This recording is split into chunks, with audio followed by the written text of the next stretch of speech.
So next വരുന്നത് operations കൺട്രോളാണ്. ഇപ്പം നമുക്കറിയാം ഓപ്പറേഷൻസ് പ്ലാനിങ് എന്ന് പറയുമ്പോൾ അത് പ്ലാനിങ് മാത്രമാണ് നടക്കുന്നത് അല്ലേ. സോ ഈ പ്ലാൻ ചെയ്ത പോലെ കാര്യങ്ങൾ നടക്കുന്നുണ്ടോ എന്നുള്ളൊരു എൻഷുറിറ്റി വേണമല്ലോ. പ്ലാനിങ് അത് എൻഷുർ ചെയ്യില്ലേ. Planning does not ensure that production is done as per the planned activities. അതവിടെ പ്ലാനിങ് വരുന്നില്ല. ഓപ്പറേഷൻ കൺട്രോളാണ് actually it directs and guides the flow of production so that products are manufactured in finest and cheapest method.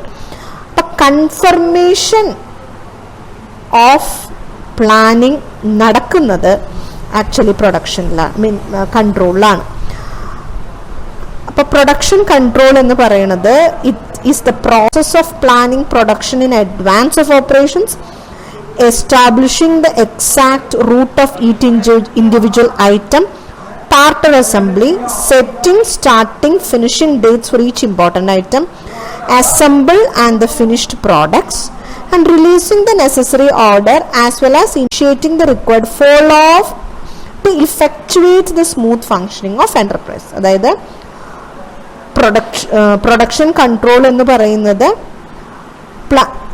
നമ്മൾ process of planning പ്രൊഡക്ഷനിൽ ചെയ്ത കാര്യങ്ങളൊക്കെ ആ രീതിയിൽ തന്നെയാണോ നടക്കുന്നത് എന്ന് എൻഷുർ ചെയ്യാനുള്ള ഒരു പ്രോസസ്സാണ്. Basically production control function involves the coordination and integration of factors of production four optimum efficiency. അപ്പോൾ നമ്മൾ പ്രൊഡക്ഷൻ കൺട്രോളിൽ നമ്മൾ പ്ലാനിങ് ഓഫ് നമ്മൾ ശരിക്കുള്ള പ്രൊഡക്ഷൻ നടക്കുന്നതിന് മുമ്പ് നമ്മൾ അഡ്വാൻസ് ആയിട്ട് you are in advance you are making certain arrangements. ഓരോ യൂണിറ്റിൻ എന്താ പറയുക, exact route of individual item എന്താണ്, സെറ്റിംഗ്, സ്റ്റാർട്ടിങ്, ഫിനിഷിംഗ് ഡേറ്റ്സ് എന്താണ്, ഓരോന്നിൻ്റെ റിലീസിങ് എന്താണ്, അങ്ങനെയുള്ള കാര്യങ്ങളൊക്കെ പ്ലാൻ ചെയ്യുകയും അതുപോലെ കാര്യങ്ങൾ നടക്കുന്നുണ്ടോ എന്ന് എൻഷുർ ചെയ്യുന്നതാണ്. ബേസിക്കലി കോർഡിനേഷൻ ആൻഡ് ഇൻ്റഗ്രേഷൻ ആണ് അതിൽ വരുന്നത്.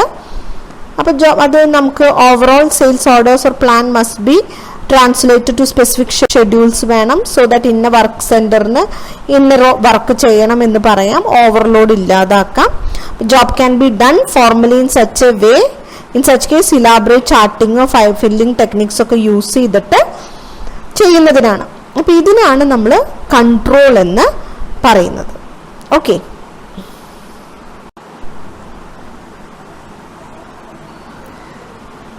ഇനി നെക്സ്റ്റ് വരുന്നത് എന്താണ് ഈ ഒരു ഓപ്പറേഷൻസ് കൺട്രോളിൻ്റെ ഒബ്ജക്റ്റീവ്സ് എന്നാണ്. 8 ഒബ്ജക്റ്റീവ്സ് ആണ് പറയുന്നത്. Provision of raw material, equipment, machine and labour.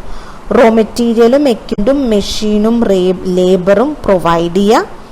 Production schedule organise ചെയ്യുക. ഡിമാൻഡ് ഫോർകാസ്റ്റിന് അനുസരിച്ചിട്ട് പ്രൊഡക്ഷൻ ഷെഡ്യൂള് ഓർഗനൈസ് ചെയ്യുക. Resources are used in the best possible manner in such a way that the cost of production is minimized and delivery date is maintained. അതായത് റിസോഴ്സസിനെ best possible മാനറിൽ ഉപയോഗിക്കുക. So that cost of production minimise ചെയ്ത് delivery date maintain ചെയ്യണം. Economic production runs with a view to reduce setup cost. എന്താണ് what is the to determine the economic production. ഏറ്റവും economically produce ചെയ്യാൻ പറ്റുന്ന quantity എന്താണെന്നുള്ളത് decide. അപ്പോൾ economic production determine ചെയ്യുക. So the setup cost reduce ചെയ്യാൻ. ഇനി proper coordination of operation of various section departments responsible for production. Overall coordination possible ആക്കുക. ഇനി regular and timely supply of material at decide place of prescribed quality and quantity set ചെയ്യുക. Delay avoid ചെയ്യണ തരത്തിൽ. To perform inspection of semi-finished and finished goods and use quality control techniques to ascertain that the produced items are of requisition. Inspection ഒക്കെ നടത്തുക. Semi finished ഗുഡ്സിൻ്റെ ഒക്കെ inspection perform ചെയ്തിട്ട് quality control technique use ചെയ്തിട്ട് ക്വാളിറ്റിയിലാണ് items produce ചെയ്തിരിക്കുന്നത് എന്ന് അസർട്ടേൺ ചെയ്യുക. It's also responsible for product design and development. Product design development it's also responsible. അപ്പോൾ ഇതൊക്കെയാണ്, അതായത് റോ മെറ്റീരിയലും എക്യുപ്മെൻറ്റും മെഷീനും ലേബറും പ്രൊവൈഡ് ചെയ്യുക, പ്രൊഡക്ഷൻ ഷെഡ്യൂൾ അനുസരിച്ച് ഡിമാൻഡ് ഫോർകാസ്റ്റിംഗ് അനുസരിച്ചിട്ട് പ്രൊഡക്ഷൻ ഷെഡ്യൂൾ ചെയ്യുന്നുണ്ടോ എന്നുള്ളത് ഓർഗനൈസ് ചെയ്യുക, ബെസ്റ്റ് പോസിബിൾ മാനറിലാണോ റിസോഴ്സസ് യൂസ് ചെയ്യുന്നത് എൻഷുർ ചെയ്യുക, so that cost of production minimise ചെയ്ത് ഡെലിവറി ഡേറ്റ് മെയിൻറ്റെയിൻ ചെയ്യുക, ഇക്കണോമിക് പ്രൊഡക്ഷൻ എങ്ങനെ സെറ്റപ്പ് കോസ്റ്റ് റെഡ്യൂസ് ചെയ്ത് ഇക്കണോമിക് പ്രൊഡക്ഷൻ എങ്ങനെ ഡിറ്റർമൈൻ ചെയ്യാൻ പറ്റുമെന്നുള്ളത് കണ്ടുപിടിക്കുക, coordination of economic proper coordination of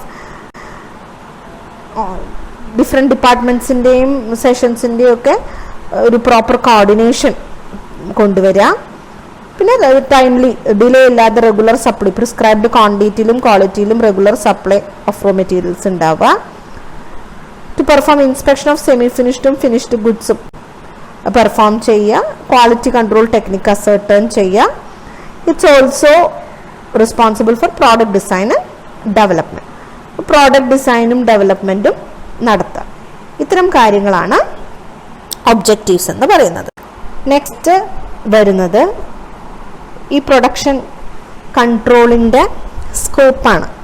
അപ്പോൾ കുറച്ച് പോയിന്റ്സ് ആണ് അതിൽ വരുന്നത്. അപ്പോൾ അതെന്താണെന്ന് നമുക്ക് നോക്കാം. ഫസ്റ്റ് വന്നിട്ടുള്ള പോയിന്റ് എന്ന് പറയുന്നത് ആക്ഷൻ കൺട്രോളാണ്. എന്താണ് ആക്ഷൻ കൺട്രോൾ എന്ന് പറഞ്ഞു കഴിഞ്ഞാൽ, നമ്മളിപ്പോൾ ഈ പ്ലാൻ കൺട്രോളും സംഭവങ്ങളൊക്കെ നടത്തുന്നത് എന്തെങ്കിലും ഒരു കാര്യം ഇംപ്ലിമെൻറ്റ് ചെയ്യാൻ വേണ്ടിയിട്ടാണല്ലോ. അപ്പം അതിനാണ് നമ്മൾ ആക്ഷൻ കൺട്രോൾ എന്ന് പറയുക. നമ്മൾ റോ മെറ്റീരിയൽസ് പർച്ചേസ് ചെയ്യുന്നു, ആ റോ മെറ്റീരിയൽസ് പലതരത്തിലുള്ള പ്രൊഡക്ഷൻ പ്രോസസ്സിലൂടെ കടന്നു പോയിട്ട് അതൊരു ഫിനിഷ്ഡ് ഗുഡായിട്ട് മാറുന്നു. അങ്ങനെയുള്ള ഫിനിഷ്ഡ് ഗുഡ്സിന് മാനുഫാക്ചറിങ് ഓർഡേഴ്സ് ഉണ്ടാകുന്നു. ആ ഓർഡേഴ്സ് അനുസരിച്ചിട്ട് റിസോഴ്സസ് റിലീസ് ചെയ്തിട്ട് അത് ഡിസ്പാച്ച് നടത്തുന്നു. അതാണ് ആക്ഷൻ കൺട്രോളിൽ വരുന്നത്. ഇനി വരുന്നതാണ് ഇൻവെൻട്രി കൺട്രോൾ. ഇൻവെൻട്രി കൺട്രോൾ എന്ന് പറയുന്നത് receipt, issue, maintenance of balance etcetera of materials. അതായത് നമുക്കറിയാം which are stored in store. എന്തൊക്കെ സാധനങ്ങളാണ് നമ്മൾ സൂക്ഷിച്ചു വെച്ചിരിക്കുന്നത്, നമുക്ക് ഈ പറഞ്ഞ പോലെ എന്തെല്ലാം സംഭവങ്ങളുണ്ട് സ്റ്റോറിലുള്ള സംഭവങ്ങൾ, അതിൻ്റെ ഒരു റെസീറ്റ് എങ്ങനെയാ, ഇഷ്യൂ എങ്ങനെയാ, മെയിൻ്റനൻസ് ഓഫ് ബാലൻസ്, ഇതൊക്കെയാണ് ഇൻവെൻട്രി കൺട്രോൾ വരുന്നത്. കൺട്രോൾ ഓഫ് ടൂൾസ് എന്ന് പറഞ്ഞു കഴിഞ്ഞാൽ proper tools are available according to production specification അനുസരിച്ചിട്ട് ടൂൾസ് അവൈലബിൾ ആണോ. ടൈമിങ്ങിന്റെ control, entire flow of production എന്ന് പറയുന്നത് ഒരു സ്റ്റോപ്പേജ് ഇല്ലാതെ സ്മൂത്ത് ആയിട്ട് പോകണം. ഡിലേസോ അല്ലെങ്കിൽ റഷിങ്സോ ഒന്നുമില്ലാതെ സ്മൂത്ത് ആയിട്ട് പോകണം. അപ്പം എന്നാൽ മാത്രമേ the goods in time right ക്വാളിറ്റിയിൽ റൈറ്റ് ക്വാണ്ടിറ്റിയിൽ നമുക്ക് റൈറ്റ് പ്ലേസിലൊക്കെ ഡെലിവറി ചെയ്യാനായിട്ട് പറ്റുള്ളൂ. അപ്പം അതിനെയാണ് പ്രൊഡക്ഷൻ ടൈമിങ്ങിൻ്റെ കൺട്രോൾ എന്ന് പറയുന്നത്. ഇനി ക്വാളിറ്റി കൺട്രോൾ എന്ന് പറഞ്ഞു കഴിഞ്ഞാൽ പ്രോഡക്റ്റ് നോൺ സ്റ്റോപ്പായിട്ട് ഉണ്ടായാൽ മാത്രം പോരാ, അങ്ങനെ വരുന്ന പ്രോഡക്ട്സിന് ക്വാളിറ്റിയും എൻഷുർഡ് ആയിരിക്കണം. അതാണ് ക്വാളിറ്റി ഓഫ് പ്രോഡക്റ്റ് പറയുന്നത്. ഇനി റീപ്ലേസ്മെന്റ് കൺട്രോൾ എന്ന് പറഞ്ഞാൽ റോ മെറ്റീരിയൽസും വർക്ക് ഇൻ പ്രോഗ്രസ്സും ക്വാളിറ്റി സ്റ്റാൻഡേർഡ്സ് ഫുൾഫിൽ ചെയ്യുന്നില്ലെങ്കിൽ അതിനെ റീപ്ലേസ് ചെയ്യിക്കണം. അതാണ് റീപ്ലേസ്മെന്റ് കൺട്രോൾ. ഇനി control on machines and equipment എന്ന് പറഞ്ഞു കഴിഞ്ഞാൽ it should be done to utilize the plant and machinery and other equipments at maximum capacity. It should be done to പ്ലാന്റിനെയും മെഷീനറിനെയും മറ്റ് എക്യുപ്മെൻറ്റ്സിനെയും maximum capacity യൂട്ടിലൈസേഷന് പറ്റുന്ന രീതിയിൽ ചെയ്യണം. For this purpose the machines properly maintain ചെയ്യണം. നമുക്ക് പ്ലാന്റിൻ്റെ ആയാലും മെഷീനറി ആയാലും മറ്റ് എക്യുപ്മെൻറ്റ്സ് ആണെങ്കിലും കപ്പാസിറ്റിയിൽ മെയിൻറ്റെയിൻ ചെയ്യണമെങ്കിൽ, അത് മാക്സിമം കപ്പാസിറ്റി യൂട്ടിലൈസേഷൻ പോസിബിൾ ആവണമെങ്കിൽ അതിനെ ആ മെഷീൻസിനെയൊക്കെ പ്രോപ്പർലി മെയിൻറ്റെയിൻ ചെയ്യണം. അപ്പം അതാണ് control on machines and equipments എന്ന് പറയുന്നത്. ഇനി control on course of action എന്ന് പറഞ്ഞു കഴിഞ്ഞാൽ ബെസ്റ്റ് മെത്തേഡ് ഓഫ് ഓപ്പറേഷൻ വേണം. പല പ്രോസസ്സ് ചെയ്യാനും the best method of operation select ചെയ്യണം. ലേബർ എഫിഷ്യൻസി കൺട്രോൾ ഉണ്ടായിരിക്കണം. ലേബർ ഓപ്പറേഷൻസും പ്രോപ്പർ ടൈമിങ്സിലാണോ നടക്കുന്നത്, ലേബർ എഫക്റ്റീവ് ആയിട്ടാണോ എന്നുള്ളൊരു കൺട്രോൾ ഉണ്ടായിരിക്കണം.